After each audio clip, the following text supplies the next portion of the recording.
Il existe, dit-on, un lieu que l'on ne peut trouver sur aucune carte, un lieu qui n'apparaît que lorsque les songes s'entrelacent avec la lumière d'argent d'une pleine lune. C'est là, sur un lac oublié du monde, que surgit à chaque cycle lunaire un étrange bateau à vapeur. Nul ne sait d'où il vient. Il n'a ni port d'attache, ni pavillon connu. Et pourtant, chaque nuit de pleine lune, lorsque le silence devient presque sacré, il glisse sur l'eau comme une apparition, laissant derrière lui une traînée de brume parfumée de jasmin et d'anciennes promesses. Le lac, isolé du tumulte des villes, repose dans une vallée profonde, encerclée de montagnes à la silhouette douce, comme des géants endormis. Les arbres autour sont anciens, témoins de siècles de saisons passées, et leurs feuilles semblent murmurer d'anciennes mélodies lorsque le vent les caresse. Le miroir d'eau, toujours calme, reflète fidèlement le ciel, si bien que les étoiles semblent y plonger pour s'y reposer. C'est un endroit où le temps hésite, ralentit, parfois même oublie de passer. Les villageois qui vivent à proximité évitent de parler du lac une fois la nuit tombée. Pas par peur, mais par respect, car ils savent que ce n'est pas un endroit ordinaire. On raconte que ceux qui dorment profondément durant la pleine lune, ceux dont l'âme est légère ou en peine, peuvent entendre un lointain sifflement dans leurs rêves, un sifflement doux, mélodieux, semblable à une vieille chanson oubliée. Et ceux qui le suivent, ceux qui osent répondre à cet appel, se retrouvent parfois debout au bord du lac, pieds nus sur l'herbe humide, sans souvenir de s'être levés. C'est là qu'ils voient, dans la clarté lunaire, la silhouette noire du vapeur glisser sans bruit. Ces cheminées laissent échapper un souffle blanc qui se mêle aux étoiles. Ces lampes, suspendues à la rambarde, brillent comme des lucioles piégées dans du verre ambré. Mais ce bateau, contrairement à tous les autres, ne prend pas de passagers ordinaires. Il ne transporte ni touristes ni marchands. Il accueille ceux dont le cœur abrite une question sans réponse, un regret tenace ou une curiosité si pure qu'elle traverse les voiles du réel. Il emmène ses âmes choisies vers des lieux que nul œil éveillé n'a jamais contemplés. Forêts suspendues dans le ciel, bibliothèques infinies où les livres parlent, villes sous-marines baignées de lumière, ou encore plaines où les ombres ont leur propre langage. On dit que chaque passager ne fait qu'un seul voyage à bord du vapeur. Une fois, pas plus, et qu'à leur retour, s'ils reviennent, ils ne sont plus jamais les mêmes. Quelque chose en eux change. Une lumière nouvelle dans le regard, une paix étrange dans le sourire. D'autres disparaissent à jamais, devenus étoiles, brumes ou vent. Ce soir-là, la lune s'élevait lentement au-dessus des montagnes, pleine, éclatante, comme si elle-même retenait son souffle. Les reflets d'argent dansaient sur l'eau, et le silence devenait si dense qu'on pouvait entendre le cœur du monde battre. Dans une petite maison de pierre au bord du village, une jeune femme dormait paisiblement. Son nom était Héloïse, une rêveuse au cœur ancien, dont les nuits étaient peuplées d'étoiles et de récits oubliés. Ce soir-là, elle entendit le sifflement, et quelque part, sur les flots du sommeil, le vapeur surgissait. Héloïse vivait à l'extrémité d'un village que les cartes modernes nommaient à peine. Un lieu discret, posé au creux d'une vallée verdoyante, que l'on atteignait seulement par un sentier sinueux bordé de buissons d'aubépine. Le village s'appelait autrefois Clerval, mais plus personne ne le mentionnait ainsi. Ses habitants préféraient l'appeler simplement le hameau. C'était un endroit où le passé semblait s'être installé confortablement, comme un chat lové sur une couverture ancienne, refusant obstinément de suivre le monde dans sa course effrénée. Chaque maison avait un toit d'ardoise et des volets de bois peints à la main, souvent défraîchis, mais pleins de charme. Le clocher de la petite église sonnait les heures avec un léger retard, comme s'il ne voulait pas déranger. Les jours y passaient lentement, rythmés par le chant des oiseaux, le murmure des ruisseaux et le grincement des charrettes sur les pavés. Et au bord du hameau, là où les prairies commençaient à onduler doucement vers le lac, se trouvait la maison d'Héloïse. C'était une bâtisse simple, recouverte de lierre et entourée d'un jardin un peu sauvage où les fleurs poussaient en désordre poétique. Des pensées violettes côtoyaient des digitales fières et une glycine, têtue, avait pris l'habitude d'embrasser la rambarde de la terrasse. L'intérieur de la maison était à son image, chaleureux, rempli de livres, de cartes anciennes, de fioles étranges et de carnets remplis d'une écriture fine et serrée. Une grande horloge murale, héritée de sa grand-mère, marquait les heures d'un tic-tac régulier comme un cœur bienveillant. Héloïse était bibliothécaire. Elle gérait la petite bibliothèque communale, un ancien presbytère reconverti, où les rayonnages de chêne accueillaient autant de romans contemporains que de grimoires oubliés. Mais ce qu'elle préférait par-dessus tout, c'étaient les livres anciens, ceux qui sentaient le parchemin et l'encre fanée et qui semblaient les contenir plus que des mots, des souvenirs, des présages, des soupirs.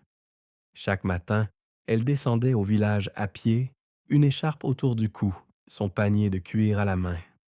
Elle saluait les anciens, s'arrêtait pour regarder les mésanges picorés sous les toits, puis ouvrait les volets de la bibliothèque avec un sourire doux. Les enfants du hameau venaient souvent l'écouter raconter des histoires, assis en cercle autour d'elle pendant qu'elle lisait à haute voix, sa voix douce filant comme une rivière entre les pages. Mais ce que les autres ne savaient pas, ou feignaient d'ignorer, c'est qu'Héloïse portait en elle une absence, une sorte de vide ancien, pas douloureux, mais profond, comme un puits d'eau noire au fond duquel scintillait une lumière. Elle n'avait jamais quitté le village, jamais pris le train pour la ville, jamais aimé quelqu'un plus que les étoiles. Ses nuits étaient longues, solitaires, mais peuplées de rêves intenses, si vifs qu'ils la laissaient souvent haletante au matin. Des rêves de ponts de brume, de voix sans corps, de rivières suspendues dans le ciel, et toujours, quelque part, un souffle chaud, un sifflement. Depuis l'enfance, elle était persuadée que le lac cachait quelque chose. Elle y allait souvent après son travail, s'asseyait sur le vieux quai en bois, les pieds nus balançant au-dessus de l'eau.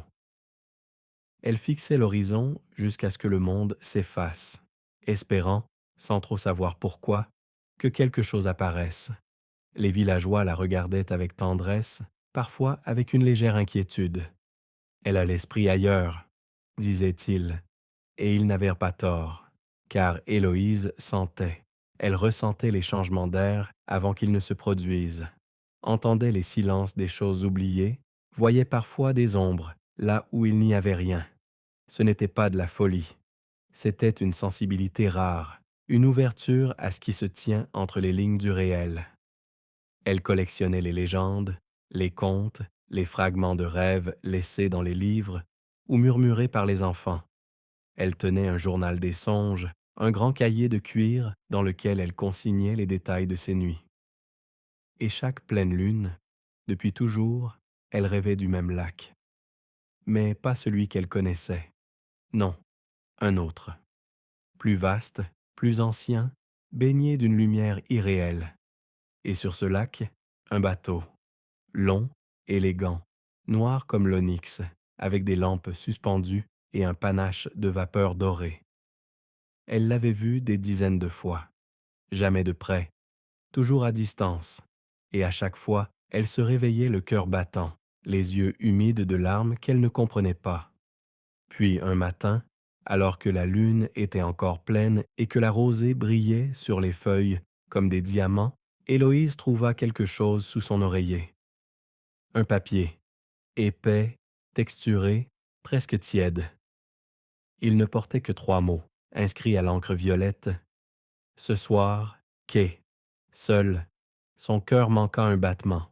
Elle sut, sans l'ombre d'un doute, que c'était une invitation. Ce jour-là, tout semblait vibrer d'une énergie subtile. Le vent avait une odeur sucrée, presque vanillée. Les feuilles bruissaient doucement, comme si elles chuchotaient entre elles un secret trop ancien pour être exprimé à voix haute. Héloïse, pourtant coutumière des légers frissons de l'invisible, ressentait une tension particulière, une sorte d'attente suspendue dans l'air. Elle porta toute la journée ce billet, trouvé sous son oreiller, replié dans la poche intérieure de sa veste. 3 mots seulement, mais ils pesaient comme une prophétie. Elle essaya de vaquer à ses occupations à la bibliothèque, accueillit les lecteurs, rangea les étagères, classa des livres retournés. Mais ses gestes étaient mécaniques, et son esprit ailleurs. Les mots dansaient devant ses yeux sans former de sens. Elle observa plusieurs fois l'horloge murale dont les aiguilles semblaient ralentir à mesure que la journée avançait, comme si le temps lui-même retenait son souffle. Vers 17 heures, elle ferma plus tôt que d'habitude, prétextant une migraine. Les habitués hochèrent la tête, habitués à ses silences. Elle rentra chez elle d'un pas rapide, le cœur battant. Une nervosité fébrile l'agitait, mêlée d'une excitation qu'elle n'avait pas ressentie depuis l'enfance. Cette tension douce avant une surprise, une nuit d'étoiles filantes, ou la découverte d'un vieux coffre au grenier. Elle prit un bain, se changea plusieurs fois avant d'enfiler une robe simple, de lin clair et une écharpe de laine douce. Dans sa sacoche de cuir, elle glissa son carnet de rêves, une petite lampe à huile et un vieux pendentif en forme de clé, un bijou hérité de sa mère, qu'elle portait rarement mais qui, ce soir, semblait avoir sa place. Lorsque le soleil toucha enfin l'horizon, embrasant les collines de lueurs dorées, Héloïse quitta sa maison. Le ciel devenait doucement violet, parsemé des premières étoiles. La lune, déjà haute, brillait d'un éclat presque douloureux. Jamais elle ne l'avait vue si grande, si nette. Elle semblait flotter, suspendue au-dessus du monde comme une lanterne divine. Le chemin jusqu'au lac était familier, mais ce soir-là, chaque pas résonnait comme dans un rêve. Les pierres semblaient plus lisses, les ombres plus profondes. Même les grillons chantaient différemment, sur une fréquence que seul le cœur pouvait entendre. En arrivant au quai, elle s'arrêta net. Il était là, le vapeur, exactement comme dans ses rêves. Long et sombre, sa coque luisait doucement comme huilée par la lumière lunaire. De petites lanternes, suspendues aux rambardes, diffusaient une lumière ambrée, douce, presque liquide. Aucun bruit de moteur, aucune agitation, seulement le léger frémissement de l'eau contre la coque et un sifflement, lointain, comme un soupir. Héloïse sentit son souffle se bloquer. Elle n'avait jamais été aussi proche. Et pourtant, elle hésita. Tout en elle hurlait que c'était réel, et pourtant, cela paraissait impossible. Était-ce un rêve prolongé, un délire nocturne? Ou bien l'avait-on choisi, enfin? Soudain, un mouvement attira son attention. Quelqu'un ou quelque chose descendit la passerelle. Une silhouette fine, drapée dans un long manteau sombre, le visage dissimulé par une capuche. La figure ne parlait pas, mais s'inclina légèrement. D'un geste lent, elle tendit un objet vers Héloïse. Un ticket. Le papier était doux, presque soyeux. Sur le billet, aucun mot, aucune destination. Seulement une empreinte brillante en forme de croissant de lune et une heure. 0. Quand elle leva les yeux, la silhouette avait déjà disparu dans la brume qui s'élevait autour du quai. Un choix s'offrait à elle. Et comme toujours, le choix n'était jamais entre le bien et le mal, mais entre la peur et l'audace. Elle serra le billet entre ses doigts. Une voix en elle, calme et sûre, dit « Va ». Alors, elle monta à bord. Le pont du bateau était recouvert de bois ancien, sombre, lisse comme du verre, et pourtant tiède sous ses pieds. Il n'y avait pas de foule, juste quelques passagers, épars, chacun absorbé dans son propre monde. Un vieil homme en redingote, au regard éteint. Une femme vêtue de blanc, les yeux clos, ses lèvres murmurant sans fin. Un jeune garçon aux cheveux en bataille, les mains serrées sur un jouet cassé. Personne ne parlait. Personne ne semblait surpris. Héloïse, marcha lentement jusqu'au bord du pont, scrutant la cabine. Le capitaine, s'il y en avait un, n'était pas visible. Le bateau semblait se mouvoir de lui-même. La brume s'épaississait et le monde du rivage s'effaçait lentement. Elle s'assit sur un banc sculpté, tenant son billet dans la main, et sentit une émotion étrange monter en elle, une tristesse douce, comme une chanson oubliée. Elle se demanda si elle allait revenir. Puis, sans prévenir, une voix douce, profonde, s'éleva tout près d'elle. « Tu as entendu l'appel? Tu es des nôtres, maintenant. » Héloïse se retourna. Un homme se tenait là, dans l'ombre. Il avait des cheveux noirs striés d'argent, des yeux couleur d'ambre. Il portait un long manteau de velours et tenait un livre fermé contre sa poitrine. « Je m'appelle Orion, » dit-il. « Et toi? » Elle hésita. « Héloïse ?» Il sourit. « Bienvenue à bord du Songe-Lune. » Le Songe-Lune glissait sans bruit sur les eaux dormantes, comme poussé par une volonté invisible. Aucun sillage ne troublait la surface. La brume épousait les contours du navire, s'enroulant autour de ses rambardes comme des draps autour d'un rêve. À bord, le silence était plus qu'un simple manque de son. C'était une présence. Une chose palpable, presque vivante. Héloïse restait assise près d'Orion, le regard fixé sur l'horizon invisible. Le monde derrière eux avait disparu, avalé par la brume. Le temps n'avait plus de forme, et pourtant quelque chose dans le rythme du bateau, un souffle à peine perceptible, une pulsation dans le bois sous ses pieds, lui indiquait que le voyage avait réellement commencé. « Où allons-nous » demanda-t-elle enfin. Orion tourna vers elle son regard d'ambre. « Là où tes souvenirs n'ont jamais osé aller. Là où naissent les histoires que l'on oublie en se réveillant. » Elle frissonna, non pas de peur, mais d'une étrange excitation. Elle n'avait jamais entendu quelqu'un parler ainsi. C'était comme si ses pensées intérieures prenaient voix humaine. Ils se levèrent et marchèrent lentement à travers le pont. Les passagers qu'elle avait aperçus à l'embarquement étaient toujours là. Le vieil homme, figé dans une contemplation muette. La femme en blanc, désormais debout, fixant un point au-delà du réel. L'enfant, immobile, comme une sculpture de porcelaine. Il n'y avait aucun équipage apparent, mais parfois Héloïse apercevait un mouvement fugace, une silhouette floue passant d'un pont à l'autre, sans bruit. Le Songe-Lune semblait dirigé par ses propres rêves. « Qui sont-ils » demanda-t-elle. « Des voyageurs, comme toi, » répondit Orion. « Mais chacun porte une raison secrète d'être ici. Certains cherchent, d'autres fuient. » Ils descendirent un escalier en colimaçon et les marches grinçaient légèrement sous leurs pas. Le niveau inférieur du navire était bien différent.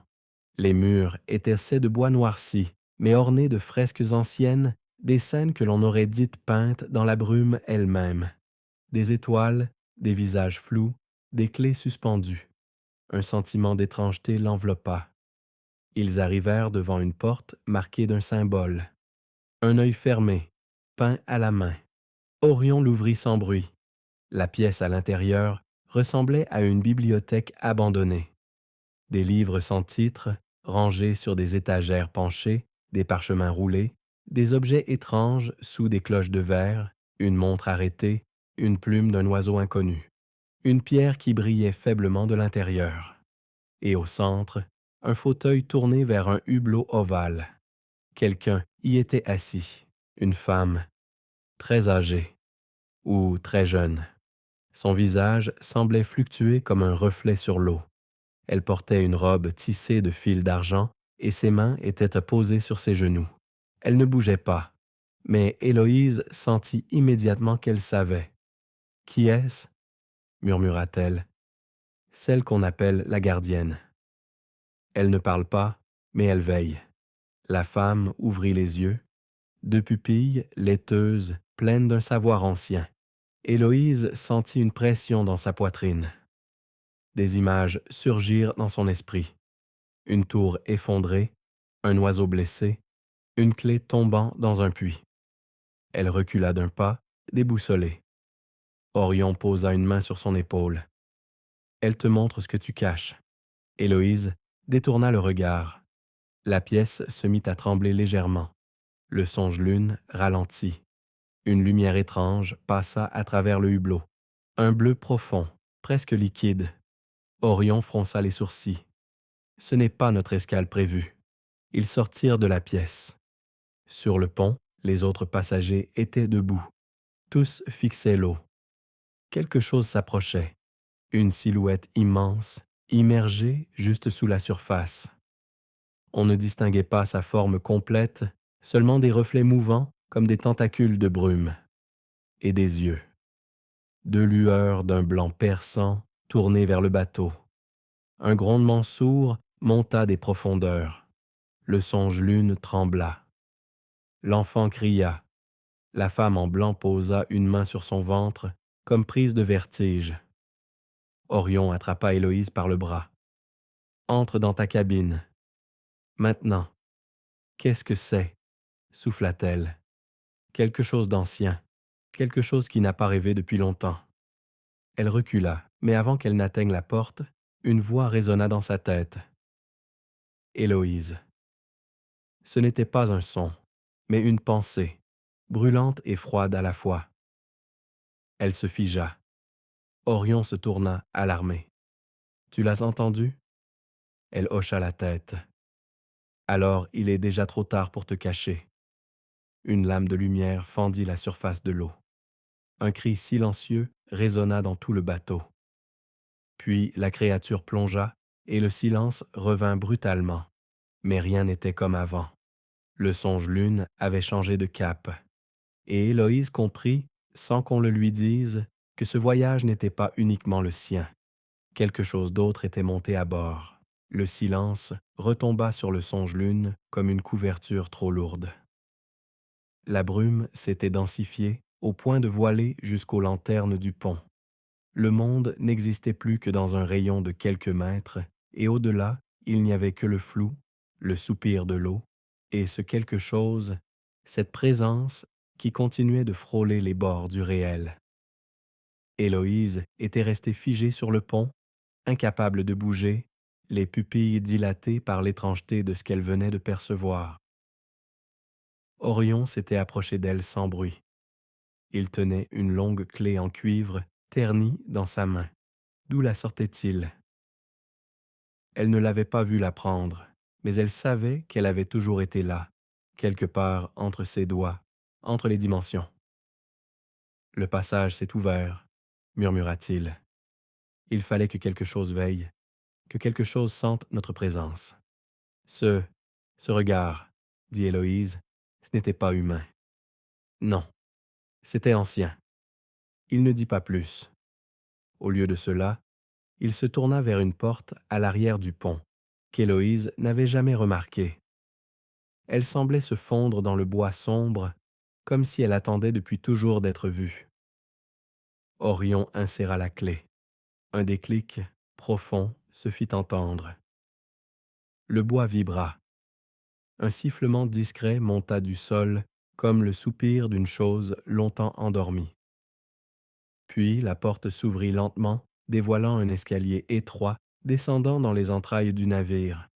« Le cœur du songe-lune » dit Orion doucement. « C'est par là que le chemin s'ouvre. » Héloïse jeta un dernier regard vers la mer de brume.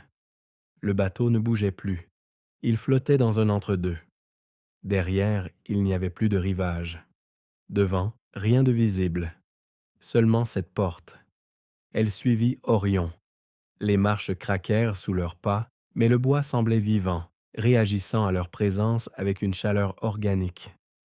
L'air était plus dense, chargé d'une odeur métallique, de fleurs nocturnes et de quelque chose d'indéfinissable, presque électrique. Ils arrivèrent dans une salle circulaire, creusée dans le bois même du navire. Au centre, une sphère flottait à quelques centimètres du sol, un globe lumineux, pulsant lentement comme un cœur. Autour d'elle, 7 arches en pierre, disposées en cercle. Chacune était ornée de symboles différents, gravés si finement qu'ils semblaient respirer. Le songe-lune navigue entre les arches. Expliqua Orion, chaque arche est un passage, une possibilité, une destination, mais elle ne s'ouvre qu'à ceux qui les sentent. Héloïse s'approcha lentement du globe. Plus elle s'en approchait, plus elle sentait un tiraillement dans sa poitrine. Une émotion sans nom, de la nostalgie, de l'attente, de la peur, tout à la fois.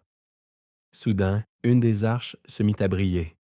Un soupir de lumière, puis une ouverture, un véritable portail se forma en son sein. On y voyait autre chose. Une forêt d'étoiles, peut-être. Des arbres faits de verre et de lumière.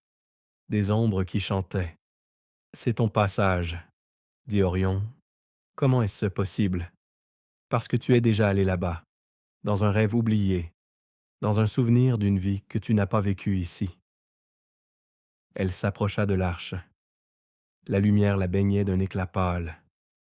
En tendant la main, elle sentit une chaleur, comme celle du ventre d'un chat endormi ou celle d'un feu ancien. « Si je passe, je peux revenir ?» demanda-t-elle. Orion s'approcha et, pour la première fois, elle vit dans son regard une ombre. « Pas comme tu es, jamais comme tu es. » Elle ferma les yeux et fit un pas en avant. L'air autour d'elle se tordit. Un son profond, comme une cloche sous-marine, résonna. Le sol disparut sous ses pieds et elle tomba. Non, elle flotta, suspendue dans une matière douce et sans nom. Autour d'elle, des éclats de mémoire. Un champ de lanternes flottant dans le ciel. Des enfants qui riaient dans une langue oubliée. Une pluie de plumes noires, des portes qui s'ouvraient sur d'autres portes. Puis, le sol. Elle se tenait maintenant dans un lieu silencieux. Un sol d'obsidienne, un ciel rempli de constellations mouvantes, un monde entier né d'un rêve. Le chemin s'était ouvert, et elle venait de le franchir. Elle avait franchi le seuil. Mais aussitôt que ses pieds touchèrent le sol d'obsidienne, Héloïse comprit que ce monde n'était pas fait pour les êtres solides. Rien ici n'était stable. Le ciel, ou ce qui en tenait lieu, était une mer renversée, constellée d'étoiles mouvantes, mais ces étoiles ne scintillaient pas. Elles pulsaient comme des pensées. Le sol sous ses pieds émettait une légère vibration, presque un murmure. À chaque pas, elle avait l'impression de traverser les pages d'un livre qu'elle n'avait pas écrit. Autour d'elle s'élevait une forêt de formes mouvantes. Ce n'étaient pas des arbres, mais des colonnes translucides, ondulantes, comme faites de brume figée. Certaines chantaient doucement lorsqu'elle les frôlait du regard. D'autres semblaient s'éloigner dès qu'elle tentait de les approcher. Héloïse marcha, incertaine. Ses pensées étaient devenues lentes, comme immergées dans un miel invisible. Ses souvenirs lui échappaient un à un. Le nom de son village, le visage exact de sa maison, la voix de son père. Des détails d'abord, puis des sentiments. C'est ici, pensa-t-elle, que les âmes se perdent, et avec cette pensée naquit le doute. Pourquoi était-elle venue? Quelle force l'avait poussée à franchir cette arche? Elle avait suivi un appel, mais d'où venait-il réellement? Et si ce voyage n'était pas le sien? Et si elle avait été manipulée? La forêt de colonnes semblait entendre ses doutes. Les chants changèrent. Un frisson parcourut l'air, une dissonance, comme une corde mal tendue. Elle s'arrêta. Et soudain, la réalité changea. Elle ne marchait plus dans la forêt. Elle était dans sa bibliothèque. Tout était à sa place. Les étagères, les livres anciens, l'odeur du papier. Le soleil filtrait à travers les rideaux. Une journée ordinaire. Héloïse, elle se retourna. C'était sa mère, vivante, rayonnante comme dans ses souvenirs d'enfance. Elle tenait un bouquet de lilas dans les bras, son sourire vaste comme le printemps. « Tu es en retard, ma chérie. Tu avais promis de venir me voir. » Héloïse sentit ses genoux faiblir. Elle savait que ce n'était pas réel. Et pourtant, tout en elle voulait croire. vouloir y rester, être simplement là, dans ce moment parfait, le parfum du lilas, la voix douce, mais quelque chose clochait. La bibliothèque était trop nette, aucune poussière. Les livres n'étaient pas désordonnés comme à son habitude. Il n'y avait pas de tic-tac de l'horloge. Et surtout, pas de reflet dans les vitres. Elle ferma les yeux, se força à respirer. Quand elle les rouvrit, sa mère avait disparu, et le monde autour d'elle se désagrégeait en fragments de lumière, comme un vitrail qu'on aurait brisé doucement. Elle était de nouveau dans la forêt, mais le sol était désormais couvert de fragments d'images. Visages oubliés, lettres jamais envoyées, promesses faites dans des rêves d'enfant. Tous ces souvenirs, éparpillés comme un puzzle. Et là, dans la lumière pâle d'une colonne, elle vit quelque chose. Elle-même, ou plutôt une version d'elle, plus jeune, plus fragile. Cette autre Héloïse pleurait, assise sur une pierre, tenant entre ses mains un livre, son carnet de rêves, mais les pages étaient blanches. « Pourquoi as-tu oublié ?» demanda-t-elle sans lever la tête. « Je n'ai pas... » commencé Héloïse, mais sa voix se brisa. « Si, tu as laissé les histoires mourir, tu as choisi le silence. » Héloïse s'agenouilla devant cette autre version d'elle-même. Elle tendit la main, mais la jeune fille se dissipa comme une ombre. Elle se retrouva seule. Encore. Et alors, le doute devint peur. Et si elle ne parvenait pas à revenir? Et si elle se perdait, comme tant d'autres? Elle revit le visage du vieil homme sur le pont. Vide, absent. Était-il passé par ici, lui aussi? Avait-il échoué à se souvenir? Elle se releva lentement. La forêt s'éclaira d'une lueur nouvelle. Une ligne se traça devant elle, faite de petits éclats de lumière. Une voix douce résonna, lointaine. « Tout ce que tu es, Héloïse, dort encore en toi. » Elle ne reconnut pas la voix, mais elle la crut. Elle suivit les éclats de lumière. Chaque pas ramenait un fragment, un mot oublié, une sensation perdue. Elle retrouvait, peu à peu, la musique de ses rêves. Et enfin, elle vit la porte. Flottant entre deux colonnes, suspendues à rien, une porte ancienne, en bois craquelé, ornée d'un heurtoir en forme de clé. Elle posa la main sur le bois. Une dernière vision l'envahit. Orion, sur le pont, regardant la mer d'un air inquiet. Et derrière lui, une ombre mouvante. Quelque chose qui attendait. Elle ouvrit la porte. Et la lumière la prit. La lumière ne faisait pas mal. Elle enveloppait. Héloïse se sentit glisser dans un espace sans gravité, bercée par une chaleur qui n'était ni feu, ni air. C'était une mémoire, une promesse. Elle ne savait pas si elle tombait ou volait, si elle rêvait ou se souvenait. Des silhouettes passaient autour d'elle, comme des comètes. Un enfant riant sous la pluie, une vieille femme lisant à voix haute, un chat qui dormait sur une pile de livres. Des scènes de vie, banales et pourtant précieuses, comme extraites du cœur de l'humanité. Puis, lentement, elle toucha le sol. Elle se tenait maintenant sur une plaine infinie, tapissée d'herbes argentées. Un vent doux soulevait de légères vagues dans les hautes herbes, comme un océan de soie. Le ciel au-dessus d'elle était d'un bleu profond, parsemé de constellations qui clignotaient lentement, presque comme si elle respirait. Au loin, une montagne en spirale se dressait, illuminée d'une lueur dorée. Héloïse savait instinctivement que c'était là qu'elle devait aller, ce sommet lumineux. Mais elle ne savait pas comment. Elle fit un pas, puis un autre. Et soudain, elle n'était plus seule. « Tu n'es pas la première à passer ici », dit une voix douce. Elle se retourna. Orion. Il se tenait à quelques pas, vêtu de sa longue cape de velours, son regard d'ambre toujours empreint de calme. Mais il semblait différent, moins figé, plus humain. Une fine ligne de fatigue ombrait ses traits. « Tu es venu me chercher ?» demanda-t-elle, émue. Il hocha lentement la tête. Personne ne traverse seul, même ceux qui croient pouvoir tout porter. Ils marchèrent ensemble à travers l'herbe argentée. Orion lui expliqua ce qu'il savait ou croyait savoir. Chaque rêve avait ses portes, et chaque rêveur devait en franchir au moins une pour comprendre sa quête. Certains refusent de voir, dit-il. Ils préfèrent s'égarer dans des illusions, des paradis artificiels. D'autres affrontent leur peur, mais oublient leur but. Toi, tu as douté, mais tu as continué. Pourquoi moi? Demanda-t-elle. Parce que tu écoutes les histoires que les étoiles murmurent. Ils atteignirent un petit tertre au sommet duquel reposait une stèle de pierre. Gravée d'un symbole, une clé entourée d'elle.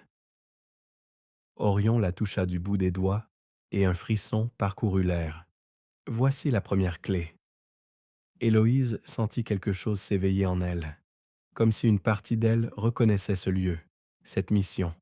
La clé n'était pas un objet, c'était une vérité, une compréhension. La clé du souvenir, murmura-t-elle. Elle ouvre la voie vers ce que tu as oublié, ou vers ce que tu as refusé de croire. Un halo de lumière entoura la stèle et la clé devint visible. Une forme éthérée, suspendue dans l'air, comme faite de purs souvenirs. Héloïse tendit la main. Lorsqu'elle la toucha, une chaleur profonde l'envahit. Des images surgirent. Elle enfant, écoutant des histoires au coin du feu. Les premières pages de son carnet de rêves. Sa main tremblante posant une étoile découpée sur une carte céleste. Elle se mit à pleurer, sans tristesse. « C'est mon cœur, » dit-elle. « Je l'avais oublié. » Orion hocha la tête. « Maintenant, tu peux choisir. » Choisir quoi? Continuer. Ou rentrer. Tu peux emporter la clé et revenir à ton monde. Reprendre ta vie, mais avec la lumière de cette vérité. Ou bien tu peux poursuivre, chercher les autres clés et découvrir ce qui t'a appelé ici. Héloïse baissa les yeux sur la clé. Elle la sentait vivante, palpitante, une partie d'elle. « Je ne suis plus celle que j'étais, » murmura-t-elle, « et je ne veux plus l'être. »« Alors viens, » dit Orion. « Ce monde a encore beaucoup à te montrer. » Ils marchèrent ensemble, et au loin, la montagne spiralée semblait plus proche. Mais dans le ciel, une étoile s'éteignit, et Orion pâlit. « Qu'est-ce que c'était ?» demanda Héloïse. Il regarda le ciel, son regard inquiet. Quelqu'un vient, quelqu'un qui ne rêve pas. L'étoile s'était éteinte sans un bruit, mais sa disparition laissait dans le ciel une plaie silencieuse, une absence que l'on sentait plus qu'on ne voyait. Orion était resté figé, les yeux levés, ses traits désormais tendus comme ceux d'un veilleur de nuit qui aurait entendu un grincement dans les ténèbres. Héloïse, à ses côtés, sentit une onde glacée traverser l'herbe argentée comme si le monde lui-même frissonnait. « Qu'est-ce que cela signifie ?» demanda-t-elle, la voix plus tremblante qu'elle ne l'aurait voulu. Orion répondit sans quitter le ciel du regard. « Cela signifie que quelque chose a franchi une porte, une chose qui ne vient pas pour rêver, mais pour dévorer. » Ils se remirent en marche, plus rapidement cette fois. Le paysage semblait lui aussi se resserrer.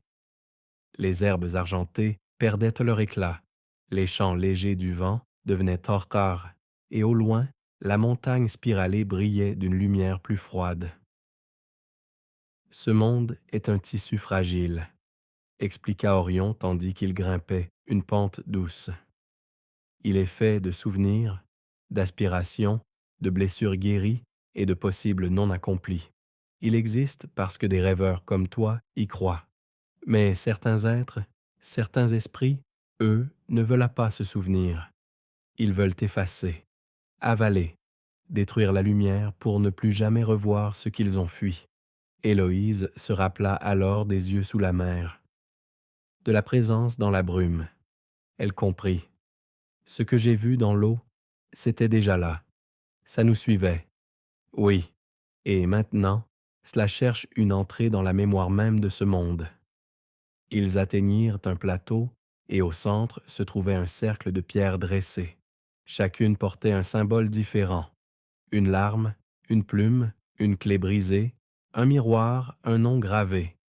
Au milieu du cercle, une flamme bleue dansait, suspendue au-dessus du sol. « Ici, » dit Orion, « les rêveurs choisissent leur chemin. Ce feu est le cœur du songe-lune. Il réagit à l'équilibre entre ce que nous espérons et ce que nous craignons. » Mais la flamme tremblait déjà. Des ombres se dessinaient à la périphérie du cercle. Pas les colonnes translucides de tout à l'heure. Non, c'étaient des masses informes, floues, suintantes. Leurs contours vacillaient comme dessinés dans la suie. Elles n'avançaient pas encore, mais elles observaient. « Qu'est-ce qu'on peut faire ?» souffla Héloïse. Orion ne répondit pas tout de suite. Il fixait la flamme, les yeux pleins d'un conflit intérieur. « Il existe un moyen, dit-il enfin, un moyen de repousser ces créatures. Il faut leur offrir un souvenir. Un vrai, fort, précieux. Un souvenir qu'on ne retrouvera jamais. Le leur donner pour nourrir la flamme et raviver le monde. » Héloïse comprit aussitôt ce qu'il suggérait. « Tu veux dire l'oublier? Le perdre? » ?»« Oui, un souvenir vivant, encore aimé. C'est le prix pour refermer la faille. » Elle recula d'un pas. Ce qu'il disait était logique, dans ce monde étrange où les émotions étaient la seule monnaie. Mais l'idée lui serra le cœur. Perdre un souvenir. Elle pensa à la main de sa mère sur sa joue lorsqu'elle était petite, à son premier livre recopié à la main, aux nuits d'enfance passées à écouter la pluie contre le toit. Chaque image, chaque sensation était une part de ce qu'elle était. Et pourtant, les ombres se rapprochaient, le ciel s'assombrissait encore. Une des pierres du cercle se fissura.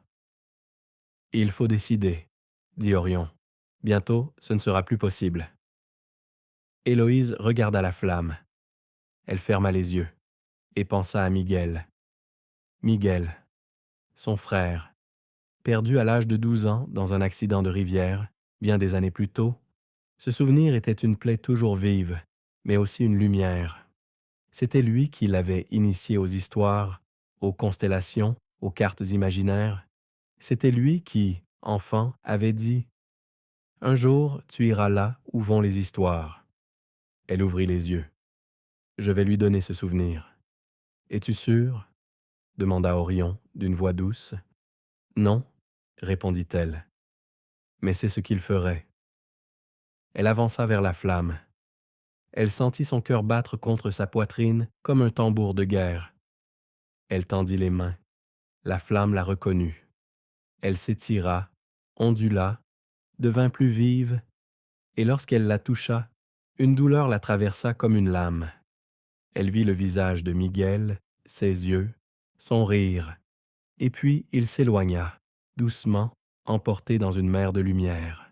Elle cria, mais la flamme explosa, brillant d'un bleu éclatant, aveuglant.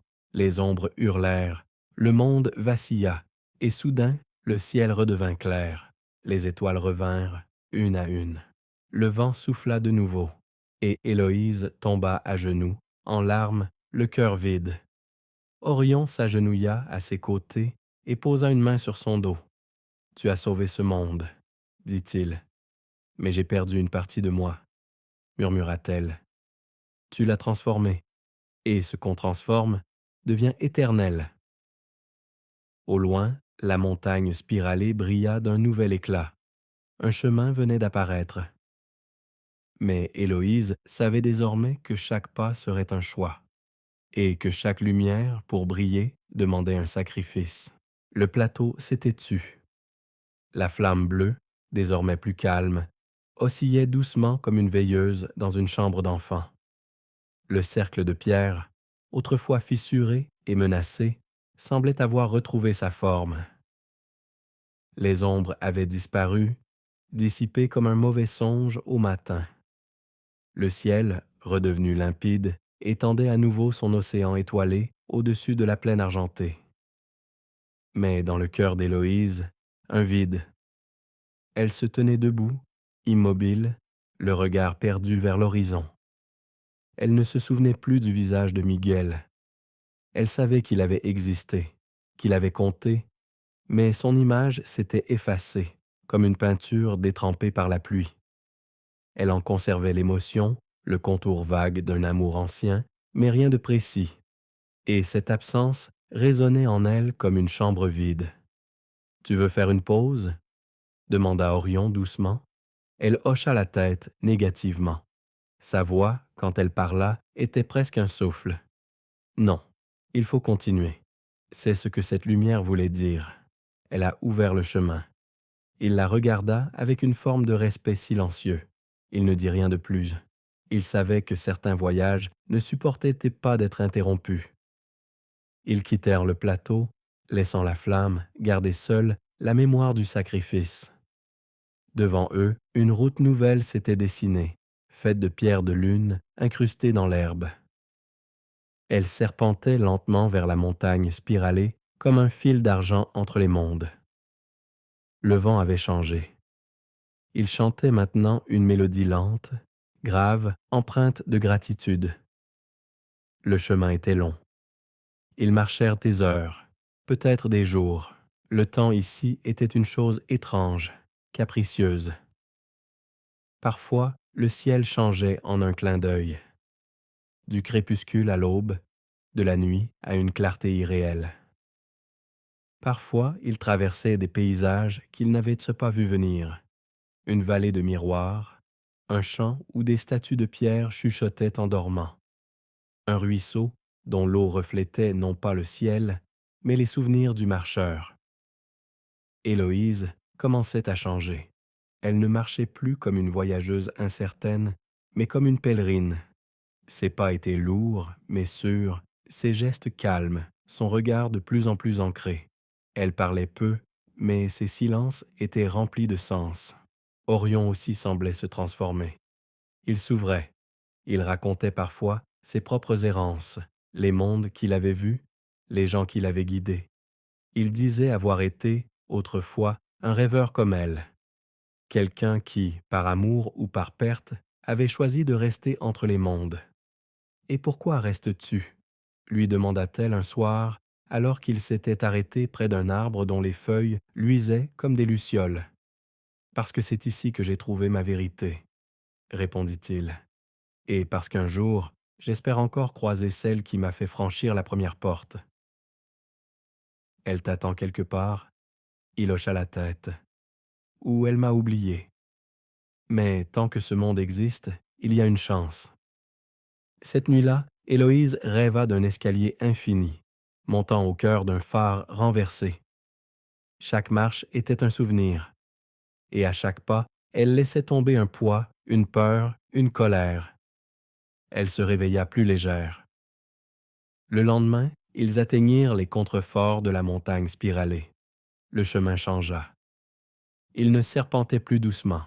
Ils grimpaient maintenant en ligne dure, raide, entre les roches taillées à même le rêve.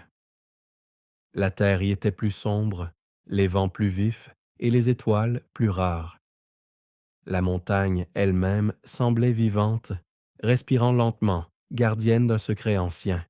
À mi-hauteur, ils rencontrèrent un abri. Une arche de pierre naturelle abritant une silhouette. Un vieil homme, assis là, depuis ce qui semblait être une éternité. Il les regarda approcher sans étonnement, comme s'il les attendait. « Vous avez le droit de continuer, » dit-il. « Mais sachez ceci, au sommet, il n'y a pas de récompense. Seulement une vérité. » Héloïse s'arrêta. Elle sentit, une fois encore, la peur tendre ses doigts autour de son cœur. Une vérité. Mais laquelle? Et si elle n'était pas prête? Et si cette vérité détruisait tout ce qu'elle avait construit en elle-même? « Quelle vérité ?» demanda-t-elle d'une voix tendue.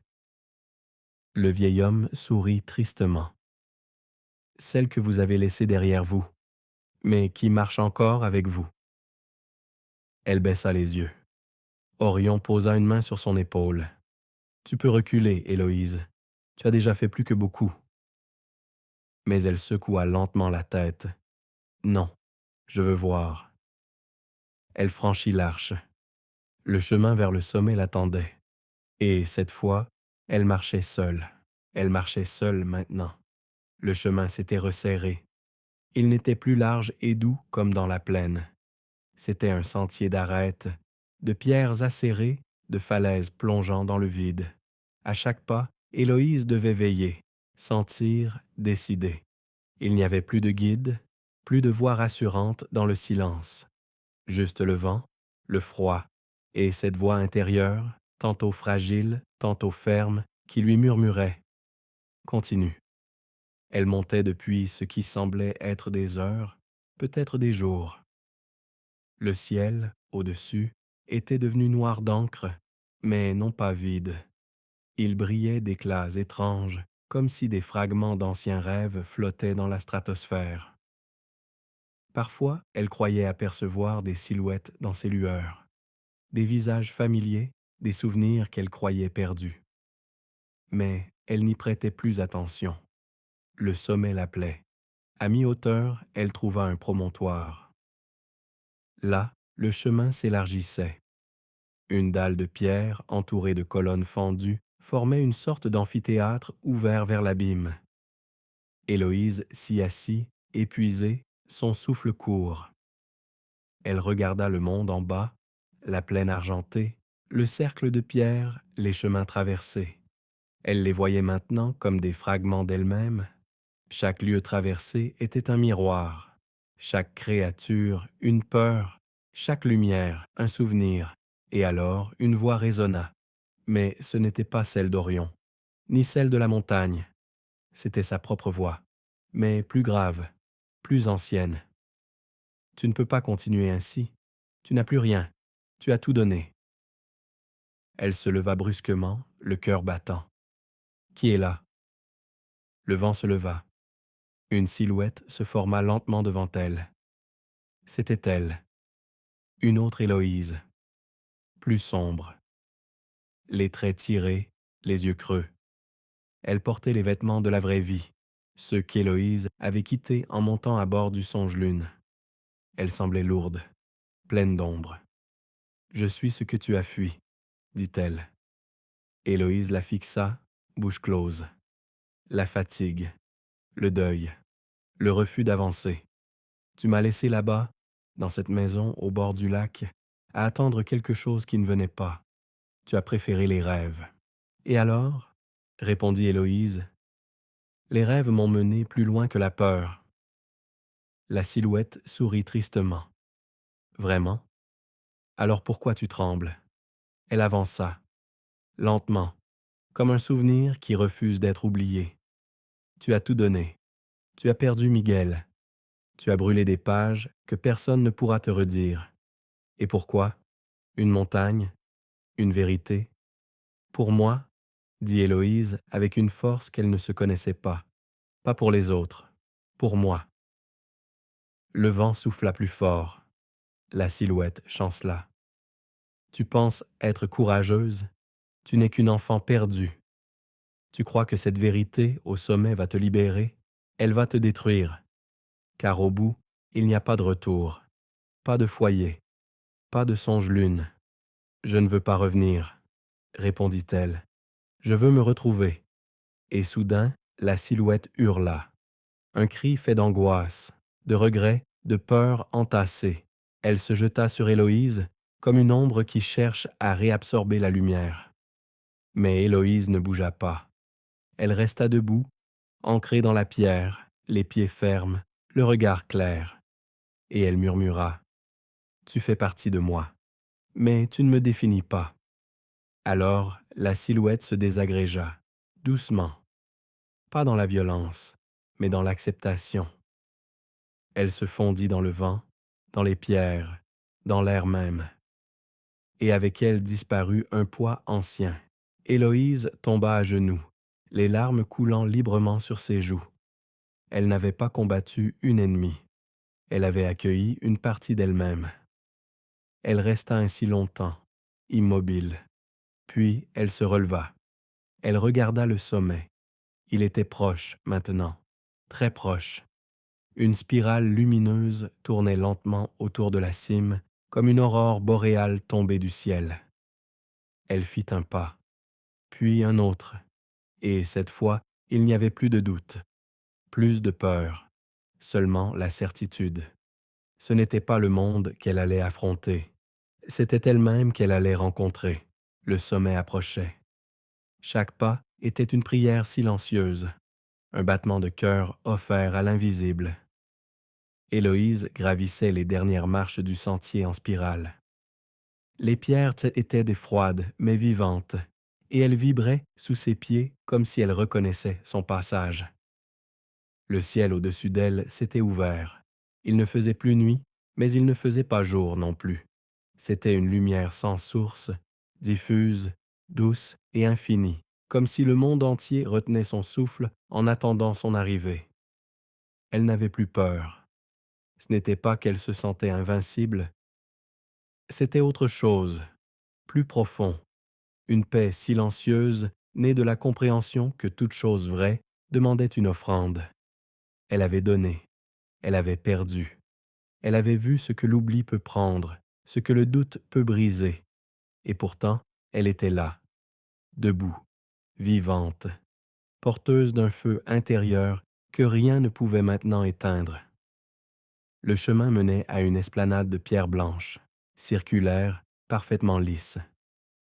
Au centre, une colonne de lumière montait droit dans le ciel, une spirale d'or pure, lente, majestueuse, sans début ni fin. Elle semblait chanter, une mélodie qui n'avait pas besoin de son, une vibration de sens, de beauté, de vérité. Autour de l'esplanade, des silhouettes attendaient. Elles ce n'étaient pas humaines. Certaines portaient des ailes, d'autres n'avaient pas de visage, seulement des couronnes de lumière. Elles ne parlaient pas, elles regardaient, et au bord de la lumière se tenait Orion, mais pas comme avant. Il était vêtu d'une tunique blanche bordée d'argent. Ses yeux brillaient comme deux éclats d'aurore. Sa présence n'était plus celle d'un guide, mais celle d'un gardien, d'un héros. « Tu es arrivé, » dit-il doucement. Héloïse s'arrêta face à lui, haletante, émue. « Qu'est-ce que c'est ?» souffla-t-elle en montrant la lumière. Le cœur du rêve, le lieu où les mondes naissent. Là où les premiers récits furent à chanter dans l'obscurité. Là où chaque être vient un jour confronter ce qu'il est vraiment. Il fit un pas de côté, lui ouvrant le passage. « Tu peux entrer, mais sache-le, tu ne ressortiras pas la même. Ce que tu verras ne pourra être dit. Ce que tu comprendras ne pourra être oublié, et ce que tu deviendras ne pourra être défait. » Héloïse ferma les yeux. Elle pensa à la bibliothèque, aux enfants écoutant ses histoires, à la pluie sur le toit, à la chaleur du thé au crépuscule, à son frère dont elle ne se souvenait plus, mais dont elle ressentait encore l'absence comme un souffle, et elle entra. La lumière la prit. Elle ne sentit ni chaleur, ni froid. Ni haut, ni bas, elle flottait, et soudain, elle vit. Tout. Elle vit la naissance des mondes, les danses de galaxies qui chantaient leur nom, la première étoile timide, née d'un battement de cœur oublié. Elle vit des millions d'êtres rêver à l'unisson, leurs pensées tissant des ponts entre les dimensions. Elle vit son propre fil, une ligne dorée qui serpentait entre d'autres lignes, entrelacée avec des visages, des lieux, des douleurs, des joies. Elle vit qu'elle n'était pas seule, qu'elle ne l'avait jamais été. Elle vit la main de Miguel, pas son visage, mais sa main, posée sur une page d'un livre qu'ils avaient partagé. Et même si elle ne se rappelait pas son rire, elle se rappela ce qu'il lui avait appris, qu'un rêve n'était jamais perdu tant qu'il vivait dans le cœur de quelqu'un.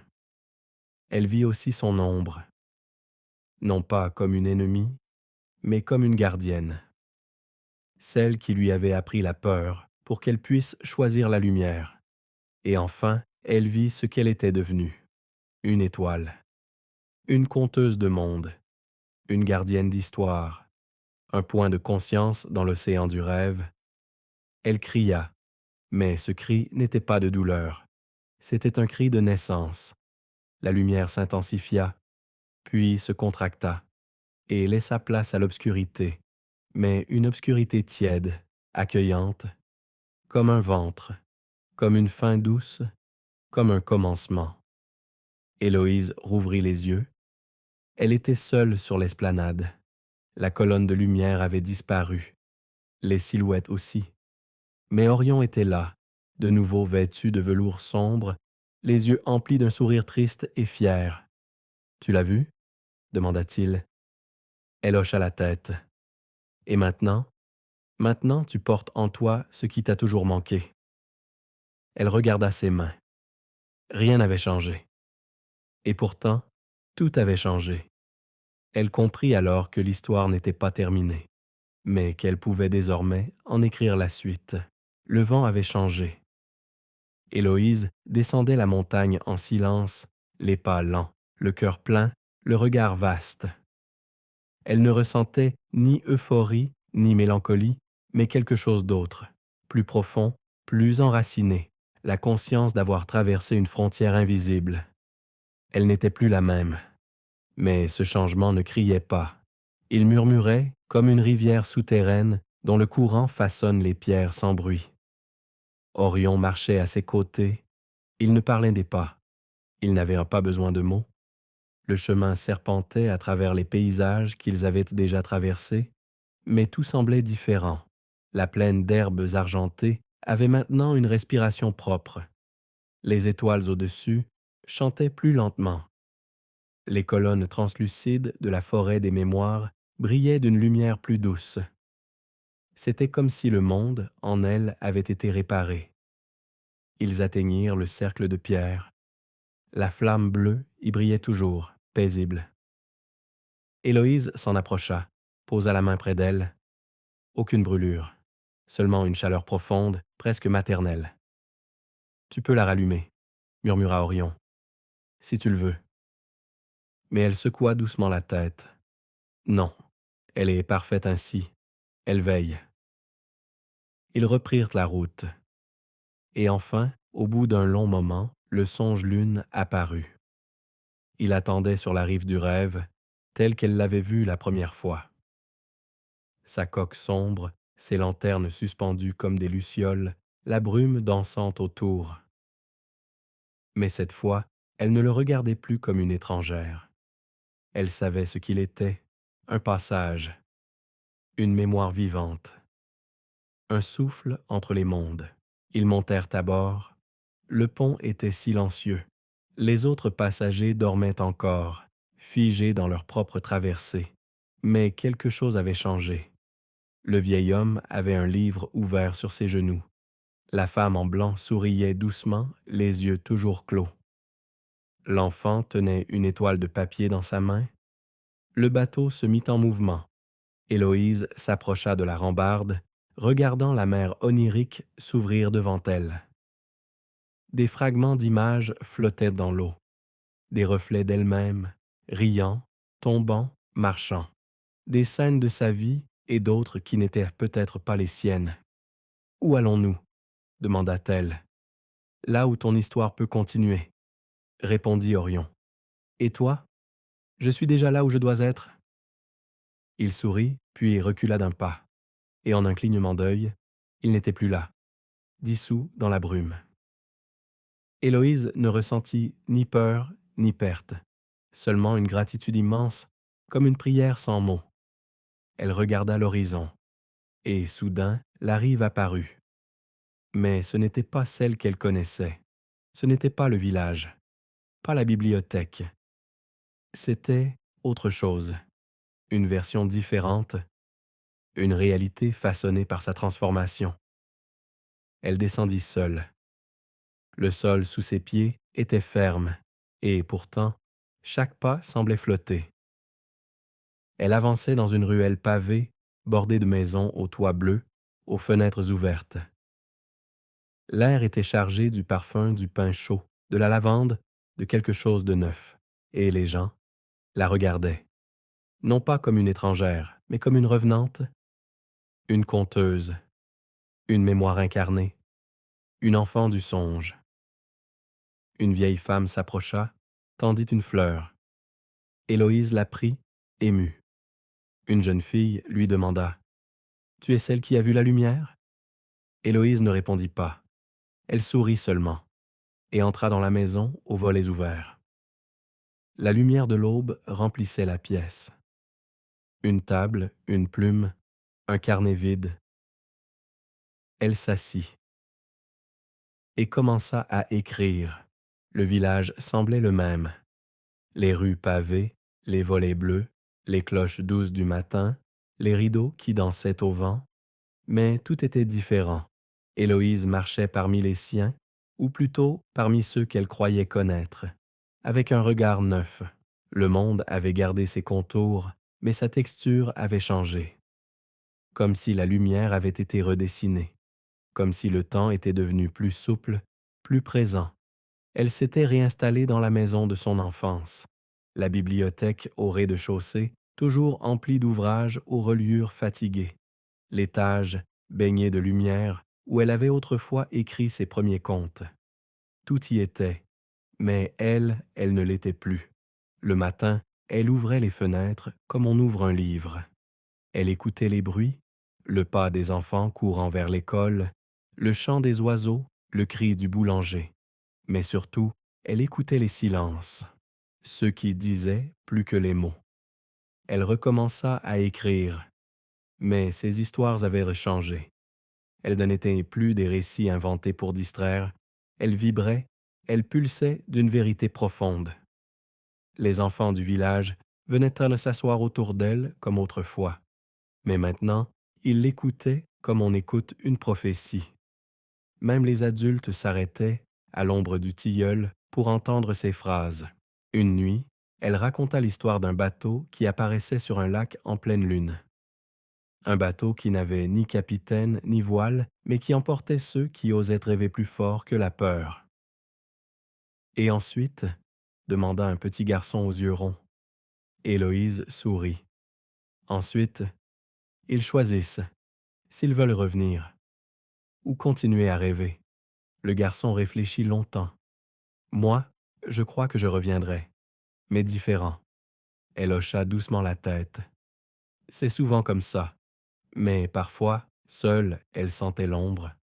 Pas une menace, pas une peur, mais une trace, comme un parfum oublié au creux d'un vêtement. Une sensation qu'il manquait quelque chose, sans pouvoir dire quoi. Certains soirs, en tournant les pages de ses anciens carnets, elle trouvait des blancs, des silences, des phrases interrompues. Et là, une douleur sourde revenait, une absence qu'elle ne pouvait nommer. Elle comprit que ce qu'elle avait donné pour sauver le songe-lune ne reviendrait jamais. Mais elle comprit aussi que cette perte l'avait rendue entière. Car parfois, il faut une faille pour laisser entrer la lumière. Elle ne parlait pas de Miguel, pas même à elle-même. Mais parfois, dans un rêve, elle entendait un rire d'enfant, et à son réveil, le cœur battant, elle souriait. L'ombre n'était plus une ennemie. Elle était une mémoire vivante, une compagne silencieuse, une présence. Elle marchait à ses côtés, derrière elle, comme l'écho de ce qu'elle avait traversé. Un jour, elle retourna au lac. C'était la pleine lune. L'eau était calme. Aucun bateau. Mais la brume dansait. Elle resta là longtemps, et au moment où elle se leva pour partir, elle vit, dans l'eau, fugace, presque imperceptible, une forme sombre, longue, glissant sans bruit. Elle n'avait pas rêvé. Le songe-lune existait toujours, quelque part, et il attendait. Le monde ne s'arrêta pas. Les saisons continuèrent leur danse silencieuse. L'été coula lentement en automne, puis l'hiver étendit ses draps de givre sur les toits du village. Les enfants grandissaient, les visages changeaient, les arbres perdaient et retrouvaient leurs feuilles. Rien de spectaculaire. Et pourtant, tout était autre. Héloïse vivait à son rythme. Pas celui des horloges, mais celui du silence, celui de l'observation, de l'attention au moindre souffle, au moindre éclat de lumière sur une vitre. Ces journées étaient simples, mais d'une densité presque mystique. Une tasse de thé aux herbes sauvages, une page de carnet noirci à la main, une promenade sous la pluie. Elle avait appris à voir le monde avec d'autres yeux. Chaque feuille morte était une phrase. Chaque rire d'enfant, une prophétie. Chaque nuit, un royaume. Elle n'attendait plus rien, et c'est dans cette absence d'attente que les merveilles revenaient. Les petites choses, un oiseau posé sur la rambarde, un chat endormi contre un livre ouvert, une étoile qui scintille un peu plus fort que les autres, devenaient des messages, des murmures du monde.